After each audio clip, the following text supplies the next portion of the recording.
I thought for sure, Riv said it this morning, we thought for sure that he was a Birmingham, Mobile, some type of former Alabama frat kid from the SEC that was just kind of living life and putting out social media content and kind of gaining it from there. When I found out that he lived in Indianapolis and never been to an SEC venue, I was floored. So yesterday it was brought to my attention by childhood good friend Brooke Jofrion, who was on Twitter, said, look, the guy who does the great impressions is looking to go to an SEC game. We got to help this guy out, right? And I'm like, what? He's never been to an SEC game?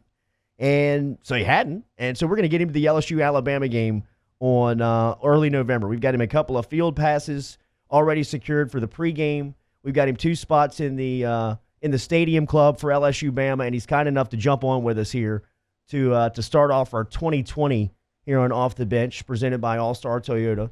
Joey, good morning. How are you, man? Happy New Year.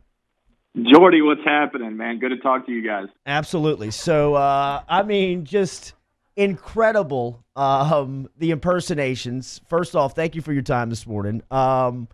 I can't believe that you're not from SEC country. Why do you have so much passion, I guess, for the coaches down here, and when did you start doing this?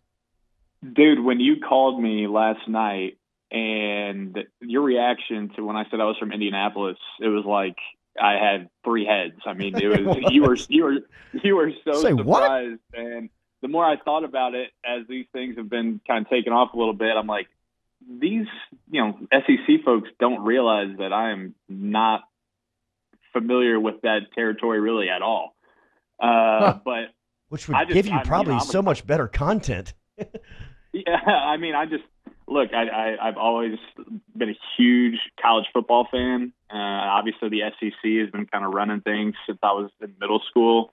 And, when I realized that Nick Saban could be a funny thing, and I love Coach O just for his love for football and his love for the Tigers and everything like that, I just figured it'd be good, and it's just kind of taken off a little bit. Yeah, and those are great, and we'll ask to talk to Coach Saban and probably Coach O here in a little bit. But, man, I got to say, dude, the Andrew Luck, Jim Irsay video was spectacular. How did you manage to find just the perfect amount of, because there's an exact alcohol pill mixture that Irsay hits sometimes when it's just enough slur in his voice. What was it like finding that voice? Well, that's the thing, is that being from Indy and where I work for my my regular job, I cover the Colts. I'm not like a beat reporter, but I do a Colts podcast with a beat reporter here. The station I work for is the flagship station for the Colts. So I'm around Irsay and Luck a lot, when they're talking. And so that's more of my world. And so I got to walk kind of a fine line since we're partners with them, right? Oh, no. I can't tell us about it. We know all about it, dude. I'm going to let you guys make those jokes. I'm going to keep kind of, doing the impersonations and throwing those subtle jabs here and there. But I've actually, I've had people who work for the Colts who are like, hey, can't retweet that, but that is funny. And we appreciate it. So, yeah, hadn't got me fired yet. So, I mean, Irsay's speech after the playoff game last year was an all-timer. The Rainmaker speech, that was one of the oddest things I've ever seen in my entire life. And Andrew Luck, just in general, man. I mean, he's a content gold. Yeah, so that's when, I don't know if you guys remember that disco commercial that him and Trout did back in March of last year. Is this Luck? Luck? It was like a yeah. It wasn't a Gatorade. It was whatever their, I think, Body Armor maybe. After that commercial came out, that was the first real impression that I put out there that people kind of took to. It was of Luck kind of reacting to being in that commercial. And so Luck was the first one that I've done that people are just like, oh, Andrew Luck, do Andrew Luck. And then he retired, and I'm like, well, there goes my career, I guess. So then that's where it's kind of like, okay, Coach O, Saban, kind of latch onto them a little bit because I can't do Luck because he's not prominent anymore. So you work at a radio station in Indy? Yep. And are you on air? I do. Being a young guy, I get the kind of the weekend. Hey, here you go. We'll toss you an hour or two. Nice. So I get a couple of those, but I do mostly digital things during the week. Ooh, they got to be website, loving social, you and everything like that. They'll be loving you right now, Joey. Again, it's a fine line. Sounds like he's been in the principal's office a couple of times over the last couple of weeks. A few times. We get it, bro. Times. We get it down here. So we're going to get you to Baton Rouge for an SEC game. This is going to be your first SEC football game next year in Baton Rouge?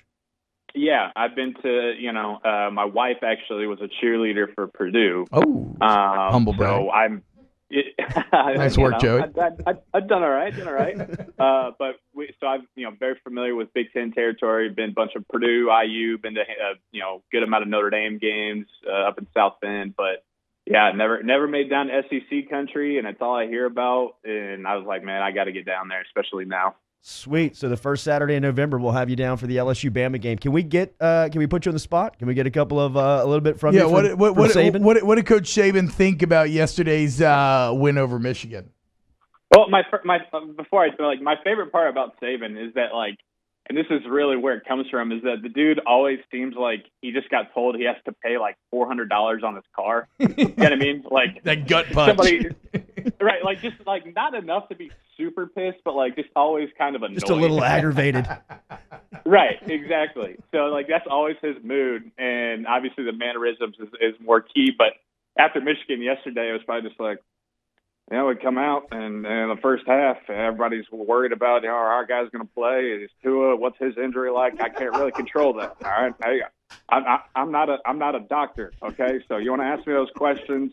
He can direct them somewhere else. All right, but what I'm here to do is coach this football team, and we want to get the run game going. You guys want to talk about that a little bit? We can do that just fine. But I'm not going to sit here and answer you guys' questions about Tua or about anybody going pro. All right, so just quit asking. Coach Jordy Collada from WNXX in Baton Rouge. Got to be a little different for you and your program not playing in the national championship. How'd your kids handle it in preparation? You look at someone like LSU, they got transfer portal, bring in Joe Burrow. I mean, it's not even really their quarterback. I bring in our guys, and, that's, so people want to put them in there. Good for LSU for finally having a year. I mean, Coach O's doing his thing, whatever. But, I bring in our kids. They stay. They're our program. We grow them here. I don't really consider LSU to be one of those teams that made it in there on their own merit because they bring in some guy from Ohio that all of a sudden, free agency and college football, I guess. So I'm not really a big fan. Wait, hold on, Coach Saban. We actually have Coach Orgeron on the phone as well. Coach O, what do you have to say to Coach Saban about his comments about your quarterback? Well, Jordy, T-Bob, it's so good to talk to you guys. Just kind of had some breakfast and leftover gumbo from Coco. Coach Saban, all I got is 4 words for you. Joe Burrow and go Tigers.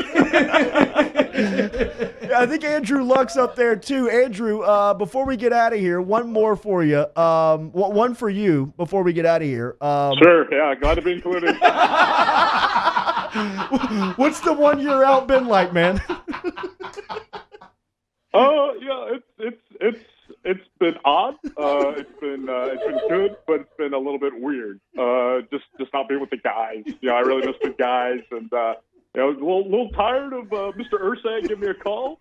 But I have a daughter now, and it's very good, and super happy about that. A little tired of changing poopy diapers, but other than that, it's been good, and proud of Jacoby and the guys, but. Wouldn't expect to see me back anytime soon, per se. Joey, you're a superstar, bro. We're going to do this again, and we'll see you in Baton Rouge in November. Thank you. Cannot wait. Hell yeah, guys. Have a good one. Talk to you. All right, Joey Mulinaro. Hit him on Twitter at Mulinaro DiCaprio is his Twitter handle. Unbelievable. Oh, hey, guys. Andrew Luck was